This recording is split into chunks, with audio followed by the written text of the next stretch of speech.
안녕하십니까. 반갑습니다. 교재 198페이지를 보신 다음에 친권에 있는 개정 조항들 보도록 합시다. 자, 마지막 수업이네요. 오늘 이 수업 이후로 제가 또 법원지 강의를 더 할지 안 할지는 아직 모르겠습니다. 자꾸 물어보시는데, 자, 종래 같은 경우는요, 이제 친권에 어떠한 문제가 있었을 경우에 두 개였죠. 친권에 대해서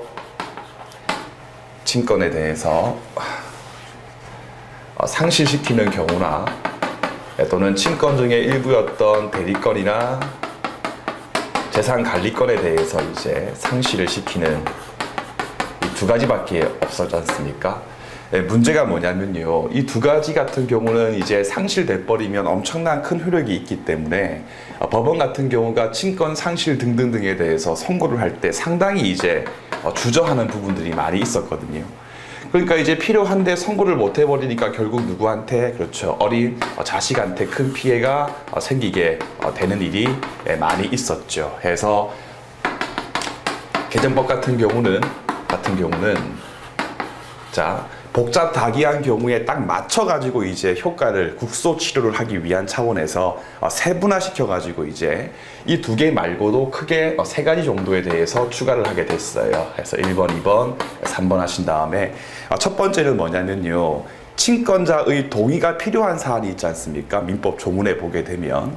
그런데 그 자께서 이제 동의를 하지 않고 버티고 있는 거야. 즉 자식을 위해서는 친권자의 지위에서 마땅히 동의를 할 사안인데 동의를 하지 않고 막 주저주저 해버리니까 어떻게 A가 아픈데 치료 등을 할 수가 없는 그런 경우 있지 않습니까?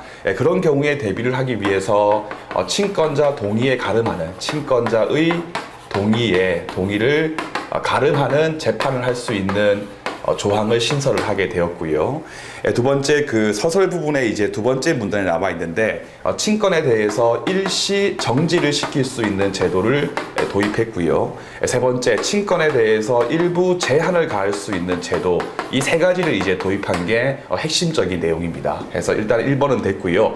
2번, 3번 이거 두 개 비교하는 게 일단 여러분들 시험 문제에서 첫 번째 키 포인트인데, 자, 일시 정지라고 하는 거는 뭐냐면요, 일단 대리권, 친권 행사에 대해서 전면적으로 제한을 가하는 것을 봤을 경우는요, 일로 오시면 종래 인정되었던, 지금 또 있긴 해요, 더블이니까, 친권 상실의 경우와 비교했을 때 전면적 제한이라고 하는 부분은 별도의 차이가 없습니다. 그러면 이 2번은 저거하고 차이가 뭐냐? 이른바 시간적 범위죠. 시적 범위에 제한이 있어요. 시적 범위에 해서 영구히 제한시킨다. 지금 뭐 실권 회복 따위의 사안이 없다면 쭉 계속해가지고 이제 상실시켜버리는 경우고, 이 2번 같은 경우는요, 시간을 정해가지고 그 시간 동안만큼은 친권을 전면적으로 정지를 시켜버리는 겁니다. 제 말 이해되시죠? 그럼 3번 보시면요, 일부 제한은 뭐냐면 있죠. 일부다 해서 친권 자체에 대해서 전면적으로 제한을 가하는 것이 아니라 필요한 부분만큼만 제한을 가해버리는 거예요. 그러면 이 일부 제한과 2번의 차이는 뭐냐면요, 이 3번 일부 제한을 가하는 경우에는 전면적으로 제한을 가하지는 않지만 이른바 시간적 범위에 대해서는 별도의 제한이 없기 때문에 2번, 3번 사이의 차이를 보인다까지 꼭 기억하시고요. 됐죠? 그 다음 보시면요, 이렇게 이제 친권에 어떤 문제가 있었을 때는요, 무작정 친권 상실로서 처리할 수 있는 것이 아니고, 네 번째 중요한 게 제한을 가할 수 있는 순서에 대해서 제한하였다. 뒤에 나오겠지만 일단 먼저 친권자 동의에 가름할 수 있는 재판을 가지고 충분히 처리를 할 수 있는 경우는 1번에 의할 것이고요. 1번을 통해서 처리할 수 없는 경우는 2번 또는 3번 또는 대리권 상실에 의해서 처리를 하게 될 것이고, 2번, 3번 상실 통해서도 처리할 수 없는 경우에는 제일 끝에 뭐한다? 전면적인 친권 상실을 시킨다까지 제한 순서에 제한이 있다까지 1번, 2번, 3번만 일단 큰 틀만 잘 기억하시면요, 문제 풀 때 쉽게 풀 수가 있으실 겁니다. 그래서 교재를 보시면 이 설명이 이제 서설 부분에 있으니까 한번 읽어보시고요. 그 밑에 있는 2번 조문부터 하나씩 보면서 또 설명을 드리겠습니다. 첫 번째 조문 보시면요, 첫 줄에 자, 가정법원은 친권자의 동의가 필요한 행위에 대해서 친권자가 정당한 이유 없이 동의를 하지 아니함으로써 자의 신체 또는 생명 등등등의 손해가 생길 수 있는 위험이 있는 경우에는 밑줄 부모의 친권을 유지하면서 자녀의 생명 등도 보호하기 위하여, 이게 포인트입니다. 지금 무슨 말인가 하면 이거죠.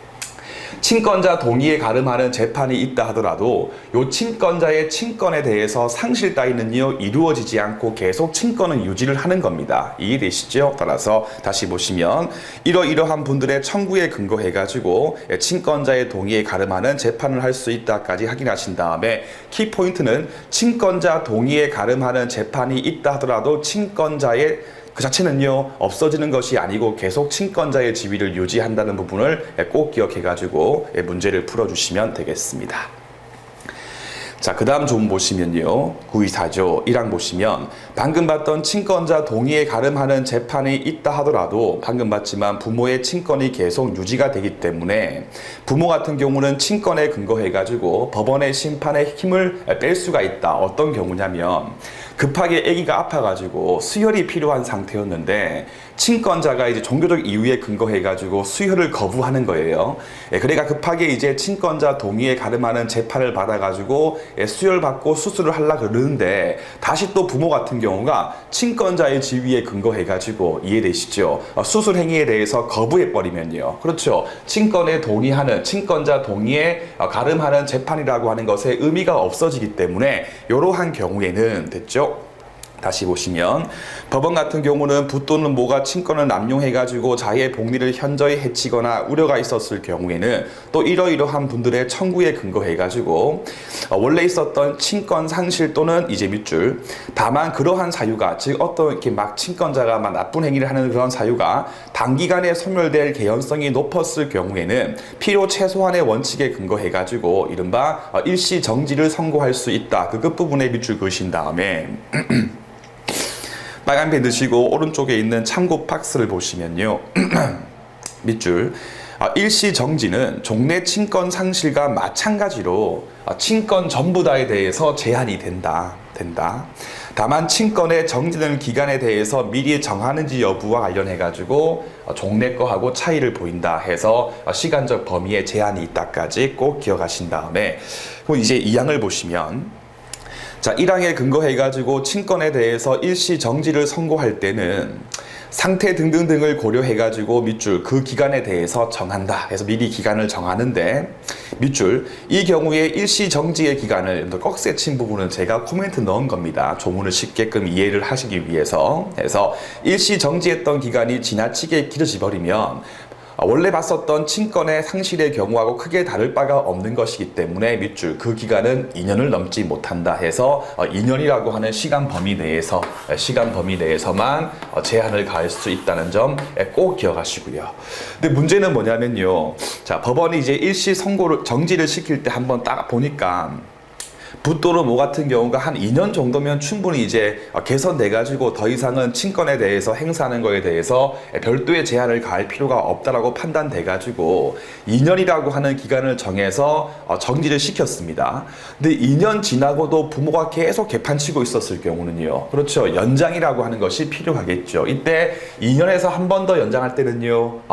2년밖에 더 이상 연장 못하기 때문에 최장 기간이 몇 년? 그렇죠. 4년을 절대로 넘어갈 수가 없다는 게 개정법 내용입니다. 그래서 중요한 거고요. 오른쪽 페이지 3항에 보시면 3항 제일 끝에 보세요. 이러이러한 분들의 청구에 근거해가지고 2년 범위 내에서 기간을 한 번만 연장할 수 있다. 한 번밖에 못해요. 해서 총 4년까지 밑줄 그으신 다음에 2번, 3번 못합니다. 딱 한 번만 연장할 수 있다까지 꼭 기억을 해두시면 되겠습니다. 그 다음 조항은 표제에 보시면 일부 제한에 밑줄 그으신 다음에 제일 끝에 보시면 조문 제일 끝에 개별적 범위를 정해서 친권의 일부 제한을 선고할 수 있다까지 밑줄을 그으신 다음에 전면적으로 다 제한시키는 게 아니고 딱 필요한 부분에 대해서만 제한을 시킬 수 있다까지 하시고요. 또 빨간 펜 드신 다음에 참고 박스를 보시면 자, 일부 제한의 경우는 종래의 경우와 마찬가지로 친권에 대해서 별도의 기간의 제한 없이 상실을 시킨다. 다만 제한되는 친권의 범위에 차이가 보인다까지 밑줄 그어두신 다음에 한 번 더 일부에 대해서 제한을 가했을 경우에는 전면적 제한이 아니고 일부 제한에 불과하기 때문에 차이를 보인다. 다만 시간적 범위 같은 경우는요, 처음부터 제한이 없는 것이기 때문에 이 정지의 경우와 달리 2년 등의 별도의 기간을 정해가지고 선고할 필요 없다까지 꼭 기억을 해두시면 되겠습니다. 925를 읽으시면 되고요. 그 다음 조문 보시면 925조의 1을 보시면요. 자, 그 오른쪽 칸에 있는 참고 가지고 이제 이해를 하시고 조문 한번 읽으시면 될 겁니다. 읽어볼게요. 친권에 대해서 국가의 개입이나 정도를 최소화하기 위해서 다음의 순서에 의해서 처리가 이루어진다 해서 1번에 보시면 제일 먼저 동의를 가름하는 재판을 통해서 처리할 수 있으면 그걸로 처리를 할 것이고, 2번에 보시면 1번에 근거해가지고 충분하지 않았을 경우는 일시, 일부, 대리권, 재산권, 관리권을 통해서 처리가 이루어질 것이고, 요 2번 가지고도 충분하지 않았을 때 제일 끝에 뭐한다? 전면적인 친권 상실이 이루어진다까지 꼭 하신 다음에 요 1번, 2번, 3번 순서 정말 중요한 거니까 요거 잘 기억해가지고 연습을 하시면 되겠습니다. 넘기시고요. 자, 925조의 3을 보시면요. 이렇게 여러분들 친권, 상실 등등등이 있다 하더라도 당연히 부모의 나머지 권리 의무는요, 계속 유효하게 존재를 하는 겁니다. 해서 양육 의무 등등등 다 인정이 되는 거예요. 해서 조문 제 끝에 보시면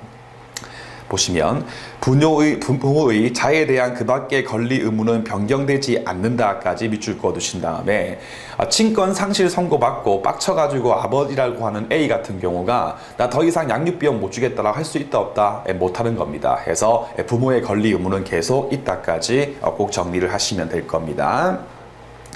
그 다음 조항 또 읽어보시면 충분하고요. 그 다음 조항 또 보시면요. 일부 개정 내용인데 그 1항 제일 끝에 보시면 제1호 3호의 경우에는 한 줄 밑에 미성년 후견인의 임무 같은 경우는 제한된 친권 범위까지만 된다까지 하신 다음에 그 밑에 있는 1호의 3을 보시면요. 친권 일부 제한 선고가 있는 경우에 딱 밑줄 그으신 다음에 일로 오시죠.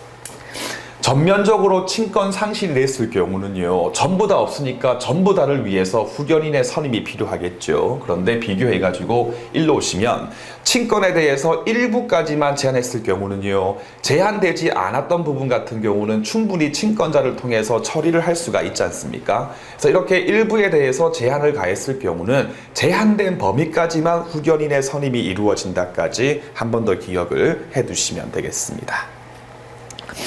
나머지는 크게 바뀐 거 없고요. 그 다음 페이지 보시면 928조를 보시면 자, 이러한 경우에 즉 친권 제한 상실 등이 됐을 경우에는 제 끝에 보시면 친권의 전부나 일부에 대해서 행사할 수 없는 경우에는 미성년 후견인을 두어야 한다. 두어야에 밑줄 그으신 다음에 필수고 바뀐 건 없죠.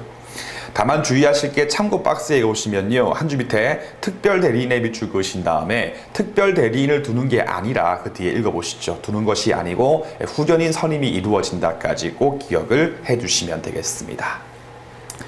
932도 2항 같은 경우 일단 한번 읽으시면 되고 크게 설명할 거 없고요. 그 다음 조항 또 크게 볼 거 없으니까 한번 보시고 넘기시면 될 겁니다. 그러면 그 다음 페이지에 보시면 그 내용 박스 있지 않습니까? 이 박스를 별표를 치신 다음에 이 부분을 철저하게 이제 암기를 해가지고 시험 문제에 대비를 하시면 될 건데요. 일단 먼저 첫 번째, 친권 자체에 대해서 전부 다 시키는 경우는 1번 기간에도 아무런 제한이 없고 제한을 가하는 범위에도 아무런 제한이 없었습니다. 그런데 일시 정지의 경우는요, 2년이라고 하는 기간 제한이 있고 연장 딱 한 바퀴 못하고, 이번에 보시면 범위 같은 경우는요, 아무런 제한이 없는 거다.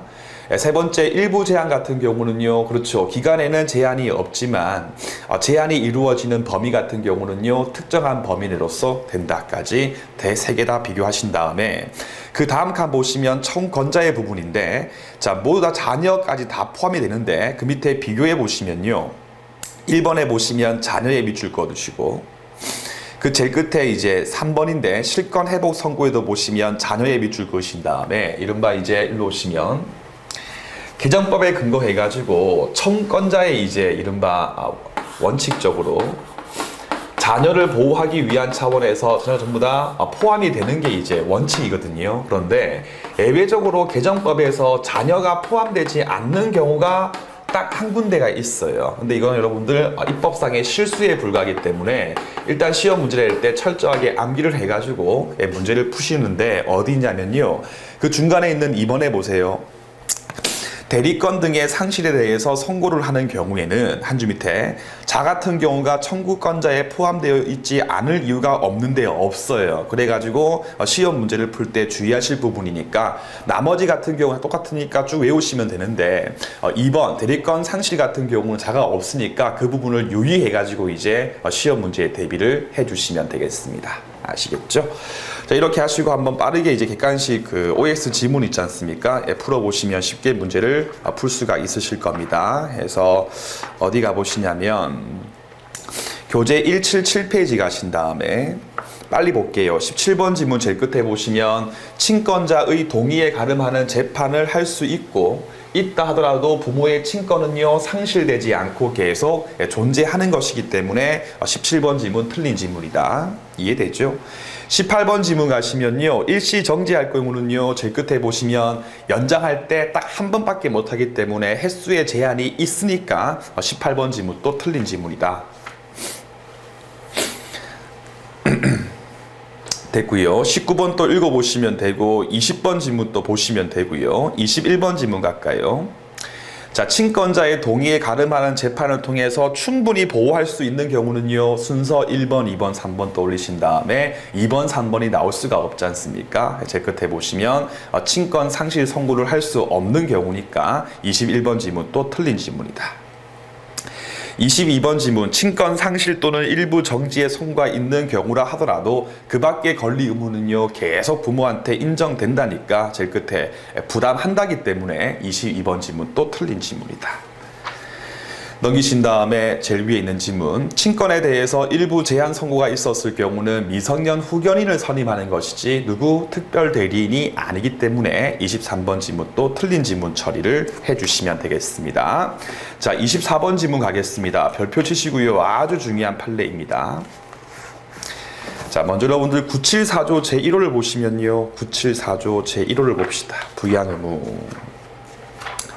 974조 제1호를 보시면 이거는 여러분들 복습할 때 가족의 범위하고 한 번 더 기본서에 있으니까 비교를 해가지고 한번 조문을 정리하시고요.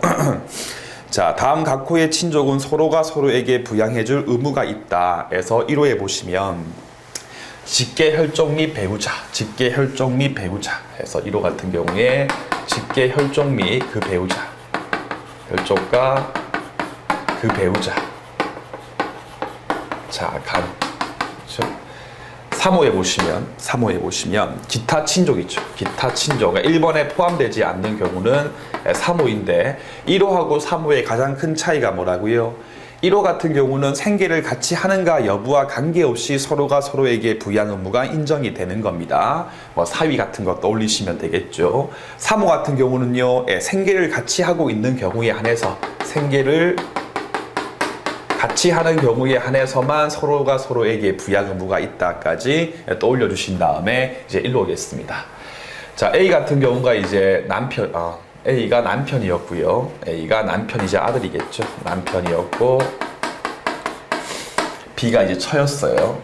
처였고 이제 A한테 C라고 하는 모가 이렇게 있는 상태였다.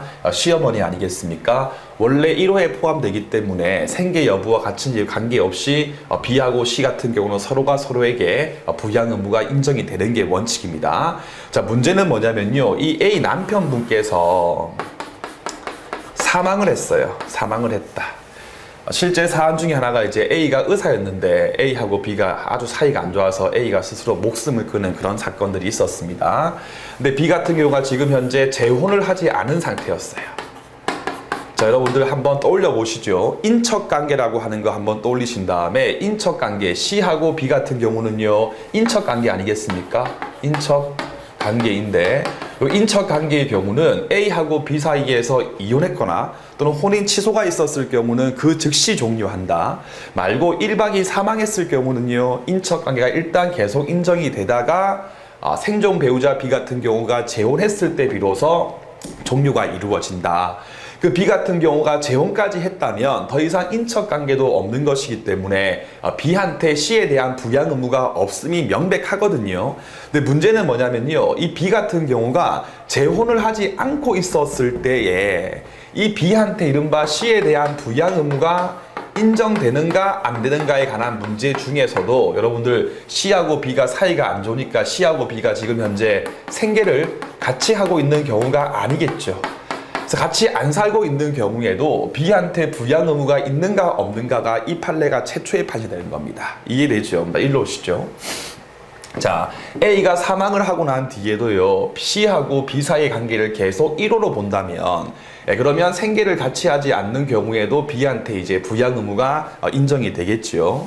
3호로 본다면요, 생계를 같이 하고 있는 경우에 하나인데 같이 안 살고 있으니까 이제 B한테 의무가 없지 않습니까? 다시 일로 오시면 결국 이 문제는 C하고 B 같은 경우가 제1호의 경우인가, 아니면 제3호의 경우인가에 관한 문제인데, 우리 판례 같은 경우는요 3호로 본 게 판례 입장인데 충분히 법 간정상 이해되죠. 여러분들 보통 남편이 사망하고 C하고 B가 사이가 전혀 안 좋으면 C하고 B가 서로 연락을 할 리가 거의 없지 않습니까? 그래서 이런 경우에는 3호로 봐버리는 게 판례 입장입니다. 해서 생계를 같이 하고 있다면 이제 B한테 부양 의무가 있겠지만, 같이 하고 있지 않은 경우는요 부양 의무가 없다까지 꼭 기억해가지고 문제를 풀어주시면 되겠습니다. 그럼 지금 지문 같은 경우는 생계를 같이 하고 있는 경우에 포함되지 않기 때문에 제 끝에 보시면 생계 여부와 관계없이 을녀에게 병에 대한 의무가 있다? 아니죠. 생계를 같이 하는 경우에만 3호에 근거해가지고 부양 의무가 있는 것이기 때문에 틀린 지문 처리를 하시고요. 그 다음 페이지 제일 위에 보시면 판결 요지에 한 번 더 밑줄 그어가지고 여러분들 시험 문제에 대비를 해보도록 하겠습니다. 제일 위에 보시면 직계 혈족인 아들이 사망하면 생존 배우자 을 같은 경우가 재혼을 하지 않고 있다 하더라도 제1호가 아니고 3호 쭉 빼가지고 제1호 X 아시죠? 3호에 근거해가지고 생계를 같이 하고 있는 경우에 한해서만 서로가 서로에게 부양 의무가 있다까지 꼭 기억해서 문제를 푸시면 되겠습니다. 자, 그 다음 내용 같은 경우는 제가 한번 누차했던 거니까 판례항부터 해가지고 한 번 더 보시면 되는 거고요. 넘기신 다음에 그 다음 페이지 26번 지문은 참고만 하시면 되고요. 자, 그 다음에 27번 지문 봅시다. 체크하시고 중요한 판례거든요. 제 설명 들으시고 복습할 때는 제일 끝에 있는 각주 2번에 있는 지문 가지고 올해 법원 승진 시험 문제였으니까 정리하시면 되겠습니다. 아주 중요한 판례입니다.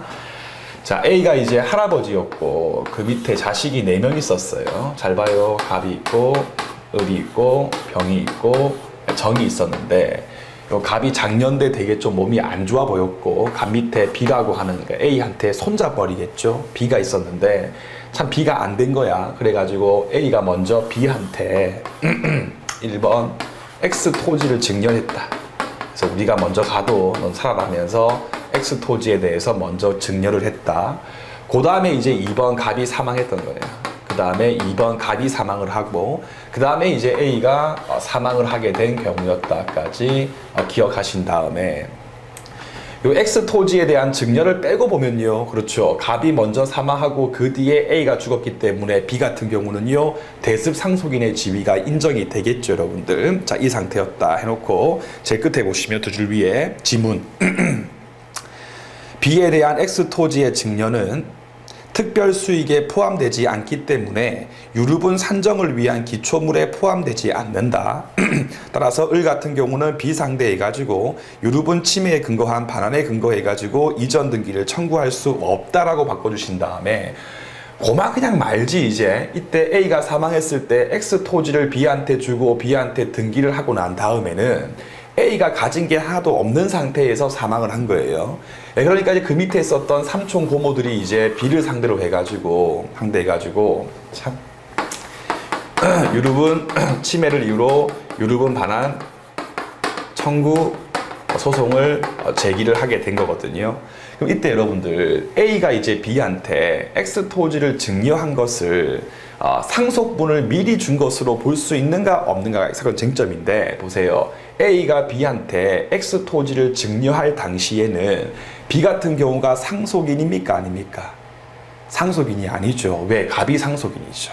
따라서 A가 B한테 X 토지에 대해서 증여를 할 당시에는 B 같은 경우가 상속인이 아니었다가 그 뒤에 우연찮게 아버님 갑이 먼저 사망을 하고 그 뒤에 할아버지 A가 사망해가지고 그 뒤에 B 같은 경우가 이른바 대습 상속되지 않습니까? 그럼 결국은 A가 B한테 X 토지에 대해서 증여할 당시에는 B 같은 경우가 상속인이 아니었기 때문에 이 X 토지에 대한 증여 행위를 대습 상속인 B한테 미리 성급한 것으로 볼 수 있다 없다? 없다는 게 판례 입장이죠. 따라서 별도의 사유가 없었을 경우는요, 일반적인 승소할 수 없다까지 잡아주시면 되겠습니다. 그래서 그 밑에 있는 해설지 볼드 부분 보시면요, 대습 상속인 B가, 잘 보세요, 대습 원인 발생 이전에, 즉 아버님 갑이 사망하고 그 뒤에 할아버지 A가 사망하기 이전에 A로부터 X 토지에 대해서 증여받은 것은 상속인의 지위에서 받은 것이 아니기 때문에 상속분에 대해서 성급한 것으로 볼 수 있다 없다? 없는 거다. 따라서 그 다음 볼드, B 같은 경우는 이러한 수익, 즉 X 토지에 대해서 소유권 먹는 수익 같은 경우는 특별 수익에 해당하지 않는 것이기 때문에 처음부터 고려할 필요가 없으니까 유류분 침해를 위해서 곱하기 나누기 할 때 기초물에 산입할 필요 있다 없다? 없다는 게 판례 입장이었다 해서 각주 2번 제일 끝에 보시면요, 유류분 산정을 위한 기초물의 산입이 이루어질 수가 없는 사안이기 때문에 2번 지문도 틀린 지문 처리를 해주시면 되겠습니다. 넘기시고요. 28번 지문 또 중요한 지문인데 꼭 체크하시고요. 같은 취지 판례 같은데 보세요.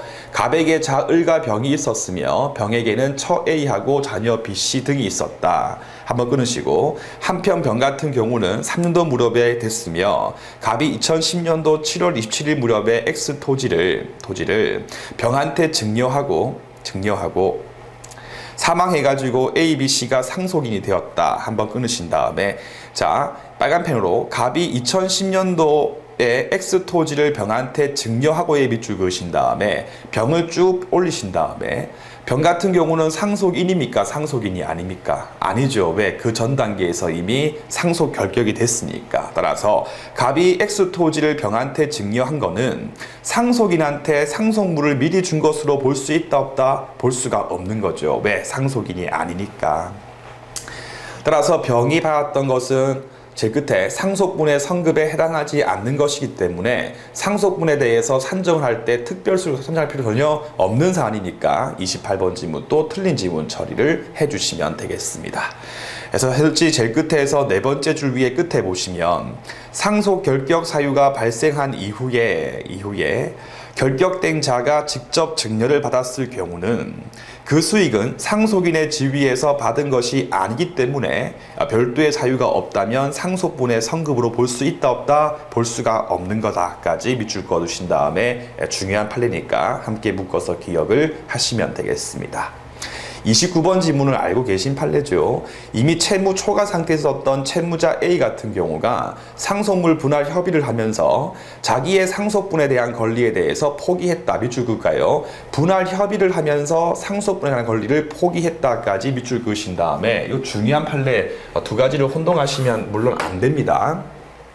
자, 우리 판례 같은 경우는요, 물론 비판은 많이 받지만, 자, 협의 분할을 통해 가지고 장남 A 같은 경우가 동생 B, C를 불러가지고, 야, 나는 이미 망한 사람이니까 난 필요 없다라고 해가지고 협의 분할을 통해서 자기의 상속분에 대해서 포기를 하는 경우하고, 말고 처음부터 바로 그냥 상속 포기를 해버린 경우를 달리 보는 게 판례의 입장이었다.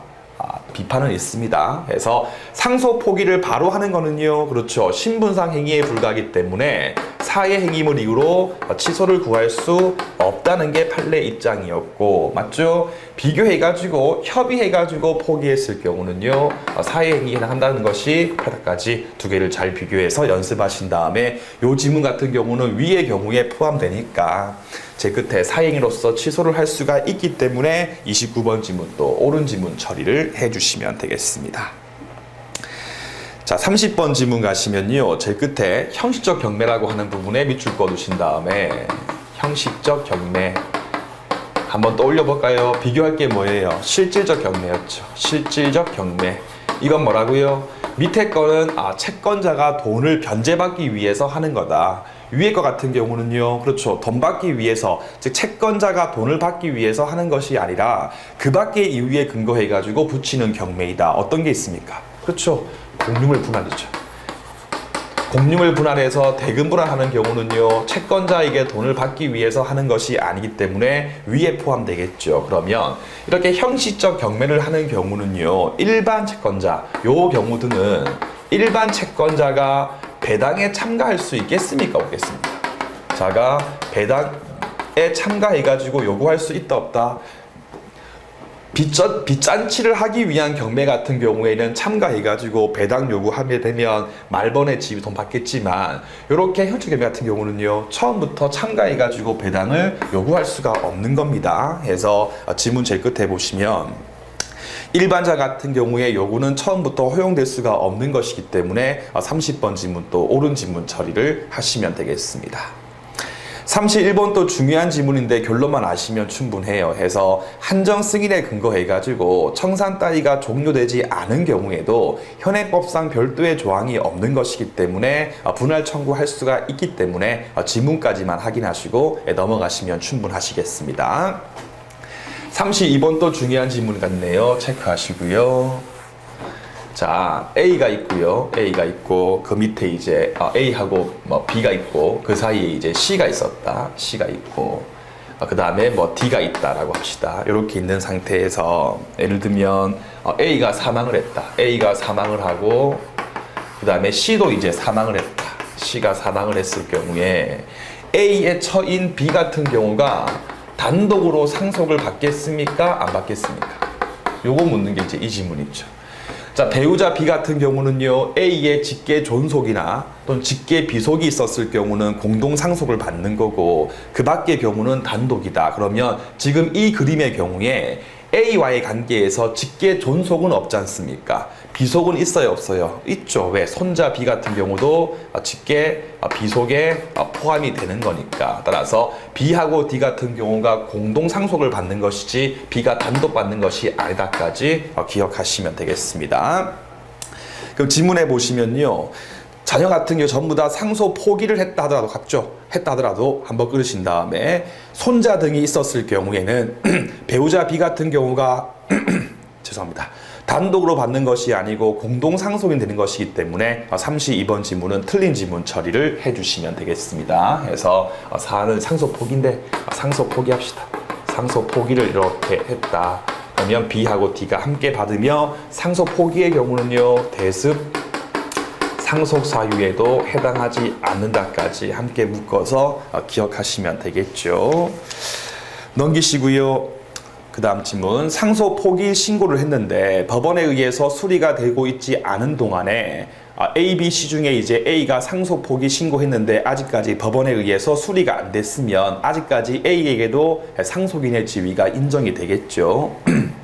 그런데 A를 제외하고 나머지 B, C 사이에서 이제 협의를 했다. 한번 끊으신 다음에 협의를 쭉 빼가지고 원칙은요, 효력이 없죠. 왜? 아직까지 A도 상속인의 지위가 인정되기 때문에 A, B, C 전부 다가 참가했을 때에만 유효한데 A를 제끼고 나머지 B, C만 했기 때문에 효력이 없는 게 원칙입니다. 다만 밑줄, 그 후에 상속 포기의 신고가 적법하게 수리가 되면에 밑줄 그으신 다음에 여기 상속 포기하면 상속 포기 신고 수리 시부터입니까? 처음부터입니까? 그렇죠. 소급표가 인정돼 버리기 때문에 상속 개시 당시로 소급해가지고 처음부터 A는 상속인이 아닌 것으로서 취급이 이루어진다. 그럼 결국 뭐예요? B, C 둘이서 협의했기 때문에 제일 끝에 소급적으로서 효력이 생겨버리기 때문에 옳은 지문 처리를 하시면 되겠습니다. 그 다음 지문은 그냥 지우시면 되고요. 그 다음 지문도 그냥 참고하시고 넘기시면 충분하실 겁니다.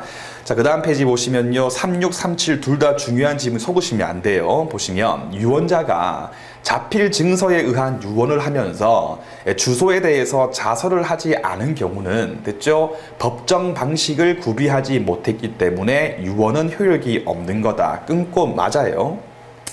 요때 주소 같은 경우는요, 반드시 이 법에 의한다? 아니죠. 실질적인 거주 장소지 않습니까? 따라서 반드시 동법에 의한 거가 아니고 진짜로 거주했던 부분이기 때문에 틀린 지문 처리를 하시면 되겠습니다. 그 다음 질문 가시면 자필 증서에서 주소에서에 대해서 누락됐을 경우에는 역시 법정 방식을 구비하지 못했기 때문에 그 유언은 효력이 없는 게 원칙이다.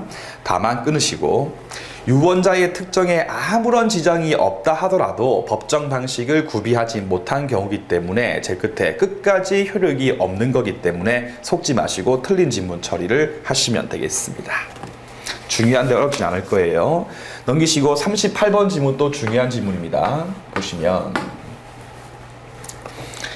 자, 유류분 반환 청구권. 유류분 반환 청구를 한다. 유류분 침해를 이유로 유류분 반환 청구를 하는데 여러분들 시험 문제에서 이제 계산 문제까지는 나올 리가 만무를 하니까 계산 문제까지는 대비할 필요 없지만 조문하고 판례 정도는 다 공부를 하세요. 자, 이때 보시면 원칙은 원물 반환이 원칙이죠. 원물 반환이 원칙이고 요게 안 됐을 경우는요. 이게 힘들 경우는 그때 예외적으로 2번이죠. 2번 예외적으로 가액 반환 청구하는 게 기본적인 판례의 입장입니다. 근데 어떤 사안이냐면 원고 A가 있고 피고 B가 있었을 때에 원물 반환이 가능한 사안인데 A가 B한테 가액 반환 청구했어요. A가 B한테 가액 반환을 청구를 했을 경우에 B 같은 경우가 두 가지의 경우가 있겠죠. 첫 번째 경우는 일반적 경우로서야 원물 반환 청구 가능하니까 원물에 대해서 반환 청구할 것이지 금전 가액 지급은 청구하지 마라 라고 하면서 B가 반대를 하는 경우가 있겠죠. 또는 2번이죠. B 같은 경우가 그래 나도 이제 X 토지에 대해서 정 많이 들었으니까 토지는 내가 먹고 돈으로 줄게 라고 해가지고 B 같은 경우가 동의를 하는 경우가 있지 않습니까? 이랬을 때 B가 동의를 했을 경우에는 가액 반환 청구에 대해서 인정을 해도 크게 문제가 없잖아요. 따라서 원물이 가능한데도 원고가 가액 반환 청구를 했는데 B 같은 경우가 그거에 대해서 동의를 했을 경우는요, 그런 경우는 가액 반환 청구할 수 있다는 게 판례 입장이에요.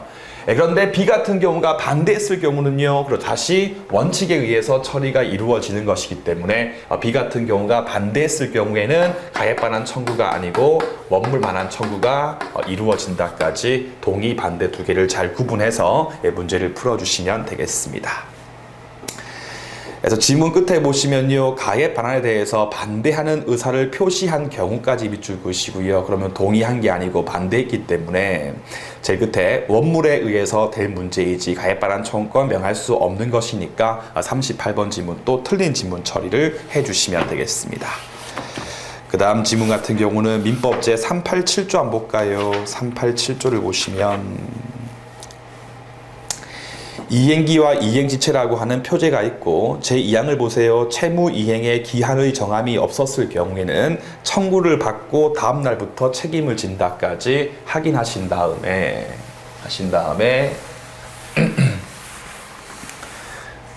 여러분들 법정 채권은요, 그러니까 A하고 B 사이에서 합의에 의한 게 아니고 법에 의해서 생기는 각종 권리의 같은 경우는 원칙적으로 A하고 B 사이에서 처음부터 기한의 정함이 없는 경우 아니겠습니까? 따라서 방금 봤던 민법 제 387조 제2항에 의해서 처리가 이루어지겠죠. 그러면 다시 그 지문을 보시면요, 39번 지문을 보시면 첫 줄에 반환 청구권에 밑줄 그으신 다음에 법정 채권이라고 메모하시고요. 따라서 끝에 상속 개시일 다음이 아니죠. 여기에 포함돼 버리기 때문에 청구를 받고 다음 날부터 책임을 지는 것이기 때문에 틀린 지문 처리를 하신 다음에 해설지 제일 끝에서 한 줄 위에 밑줄 이행기한의 정함이 없는 채무이므로 거기 밑줄 긋고 쭉 빼가지고 387조 제2항까지 메모를 하시면 되겠습니다. 다만 예외적으로 법정 채권인 경우에도 달리 보는 거 뭐가 있었습니까? 그렇죠. 민법 제 7호 공조에 근거해가지고 배상 청구를 하는 경우다. 이 경우는요, 그렇죠. 불법행위 당일부터 바로 지체 책임을 지운다까지 두 개를 잘 비교해가지고 연습을 하시면 될 겁니다. 따라서 이 지문 또 틀린 지문 처리를 하시면 되겠네요. 자, 40번 지문을 가시면요. 금전 채무와 같은 급부의 내용이 가분 채무인 경우다. 가분 채무에 딱 밑줄 그어두신 다음에 쭉 빼가지고 자, 가분 채권 채무의 경우는 우리 판례 같은 경우가 어떤 설? 당연 분할설을 취하는 게 판례 입장이었다. 됐죠? 따라서 협의 분할의 대상에 해당하지 않죠. 분할의 대상에 해당하지 않으며 내부관계에서 면책적 채무인수 계약에 불과하기 때문에 효력 발생이 이루어지려면 채권자의 승낙이 필요하다까지 다 기본서에 있습니다. 따라서 상속분에 근거해가지고 당연히 그냥 분할돼 버리는 거지 분할 협의 같은 경우는요 할 수가 없다까지 꼭 기억을 하시고요. 다시 오시면 그래가지고 상속인 A, B, C 중에서 A 같은 경우가 자기의 분담액을 초과해가지고 유류분 건자의 상속 채무에까지 변제를 했을 경우에 그 변제한 사유 같은 경우는 유류분액 얼마인지에 대해서 볼 때 고려할 필요 없죠. 왜? 개별적으로 지가 그냥 변제한 것에 불과하기 때문에 둘이 만나가지고 구상권 행사할 수 있는가 없는가 등에 의해서 처리할 문제에 불과하지 유류분 산정할 때는 전혀 고려할 필요가 없는 겁니다. 따라서 고려할 필요가 없다기 때문에 40번 지문 또 틀린 지문 처리를 하시면 되겠습니다. 자, 마지막이죠. 일단 지문은 41번 지문이죠. 41번 지문 또 보시면 A가 원고고 B가 이제 피고다. 예를 들면 갑이 이제 A의 아버지인데 막판에 이제 빠져가지고 B한테 자기 전 재산이었던 X 토지를 B한테 증여해주고 B한테 이전 등기를 하고 난 다음에 A가 사망한 거예요. 그래가지고 A가 이제 B를 상대해가지고 유류분 반환을 청구했고 A가 승소까지 했다까지 잡아둡시다. A가 승소해가지고 B가 이제 A한테 전부 다에 대해서 돌려줄 의무가 인정이 되었다라고 했을 때 일로 오시죠. 자, X 토지 같은 경우는요.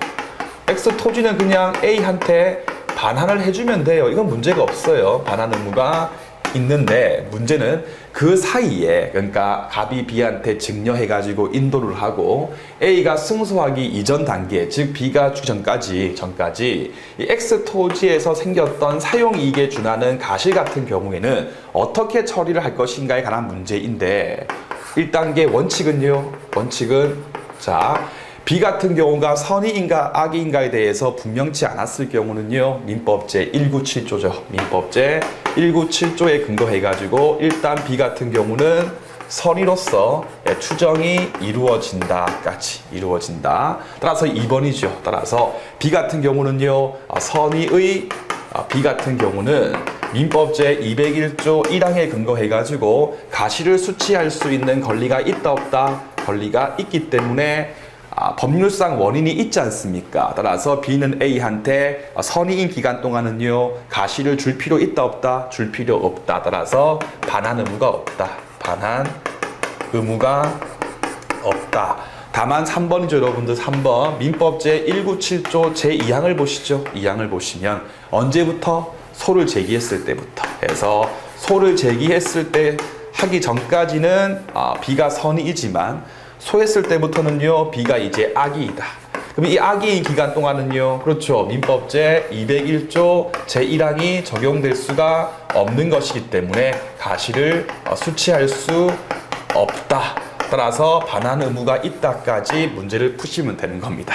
다음으로 좀 1번 원칙을 잘 기억해가지고 문제를 푸시면 틀리지 않으실 겁니다. 그래서 요게 그 밑에 있는 판례 문구의 내용이니까 요거 한 번 더 정리하시고 한번 빠르게 읽으신 다음에 41번 지문 제일 끝에 보시면 한 줄 위에 다만 원칙적으로 별도의 제시가 없다면 반환 의무자 B 같은 경우는 선의로서 일단 볼 것이기 때문에 사용이익에 대한 부분은 제일 끝에 반환 의무가 인정되지 않기 때문에 41번 지문은 옳은 지문 처리를 하시면 되겠습니다. 다시 놓으시면 요 1번과 2번 두 개를 묻는 거니까 1번, 2번 두 개 더해서 요 문제를 푸시면 될 겁니다. 이해되시죠?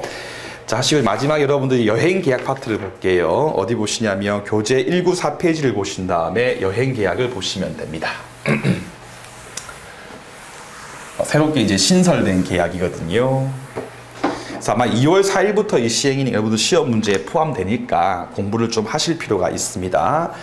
첫 번째 조문 보시면요. 여행 계약의 의 같은 경우는 크게 뭐 문제 없죠. 읽으시면 되고. 자, 목차 2번부터 보시면요. 674조의 3을 보겠습니다. 자, 앞부분 여행은, 아니, 여행자는, 오타요. 여행자는, 조문의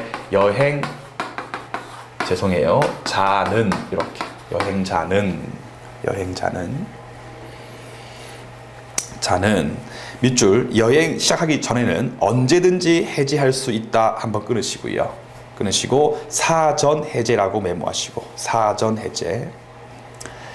다만 손해에 대해서 배상해 줄 책임은 있다까지 확인하신 다음에 요 지문 같은 경우는 일로 올까요? 여행사 합시다. 그래서 여행 주체자인 여행사 같은 경우에는요, 동조에 근거해가지고 여행 계약을 사전 해지할 수 있다 없다 할 수가 없는 거고 여행자의 경우에만 마음이 바뀌었을 경우에는 사전 해제를 할 수가 있다. 다만 여행자 A 같은 경우가 별도의 사유 없이 딱 해제를 했습니다. 그러면 이제 B 같은 경우는요. 그렇죠. B가 해서 손해 같은 경우는 A한테 배상 책임이라고 하는 것도 함께 지게 되겠죠. 그래서 다시 보시면 제 끝에 여행자 A 같은 경우는 상대방 B에 대해서 손해 배상 책임이 있다까지 조문을 정리를 하시면 되겠습니다. 자, 그 다음 페이지 가시면 3번 보시면요. 부득이한 사유에 밑줄 그으신 다음에 몸이 되게 아픈 거야. 이제 그런 경우 있지 않습니까? 조문에 보시면 1항부터 볼게요.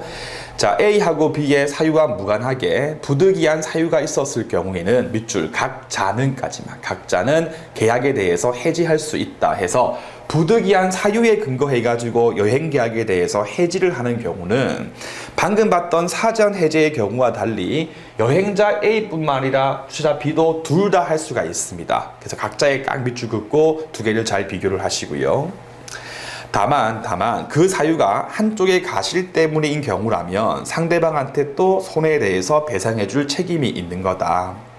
2항에 보시면 자, 계약에 대해서 했을 경우에는 밑줄 계약상 기한 운송 의무가 있는까지 밑줄을 그어두신 다음에 그게 무슨 말인가 하면 자, A하고 B 사이에서 여행 계약을 할 때 이른바 왕복 여행, 예를 들면 이집트 같은 데 가서 갔다가 오는 것까지 함께 계약을 한 거예요. 이해됐죠? 근데 A 같은 경우가 피라미드를 한참 보고 있는데 뭐 열병이 들어가지고 부득이한 사유에 근거해가지고 A가 해제를 했습니다. 그럼 가이드 B가 A를 버리고 오면 되겠습니까? 안 되겠습니까? 안 되겠죠. 따라서 처음부터 갔다가 데리고 오는 왕복 여행인 경우에는 이해되시죠? 비록 A 같은 경우가 해제를 하더라도 이 B 같은 경우는 A를 데리고 대한민국까지 복귀할 의무가 있다까지 이 항을 보시면 충분히 이해될 겁니다. 다시 보시면 여행계약상 처음부터 기한 운송 의무가 있는 왕복 여행 같은 경우에는 주최했던 B 같은 경우는 여행자 A를 기한해가지고 운송시켜줄 의무가 있다 됐죠. 3항에 보시면 제1항에 근거해가지고 해지 때문에 생겼던 각종 추가 비용 같은 경우는 한번 끊으시고요. 그 사유가 둘 중에 속하는 경우에는 속하는 분께서 부담하는 것이고 둘 다에 속하지 아니한 경우는요, 저희가 각각 절반씩 2분의 1씩 낸다 해서 보시면 A 때문인 경우는요, A가 내는 거고 B 때문인 경우는요, B가 내는 거다. 그럼 A, B 둘 다 때문이 아닌 경우는요, 절반씩 낸다까지 조문 그대로 익히시면 충분하시겠습니다. 자, 그 다음 목차 4번 가시면요, 담보 책임의 문제인데 샤프로 무과실 책임까지 메모하시죠. 무과실 책임이다 해서 1항부터 볼게요. 여행에 하자가 있는 경우다. 하자를 쭉 빼신 다음에 원래 이제 B가 A가 했던 건 다른 경우다. A가 했던 거는 뭐 별 4개 호텔인데 가보니까 별이 2개다. 이런 경우 있지 않습니까? 그래서 여행에 질적인 하자 등이 있었을 경우에는 A 같은 경우는 B에 대해서 하자에 대해서 시정 또는 대금 감액을 청구할 수 있다. 한번 끊으신 다음에 옮겨달라고 하거나 또는 원래 줬던 금액에 대해서 감액을 청구해가지고 반환 청구를 할 수 있다. 이해됐죠? 한번 끊으시고. 다만 시정에 지나치게 많은 비용이 들거나 그 밖에 뭐 사유가 있었을 경우에는 시정은 청구할 수가 없는 거고 대금 감액만 청구할 수가 있다. 이 항 보시면 제1항에 근거해가지고 시정 청구를 하는 경우는요, 상당한 기간을 정해서 청구를 한다. 다만 즉시 할 필요가 있었을 경우는요, 그러하지 아니하다. 조문까지고요.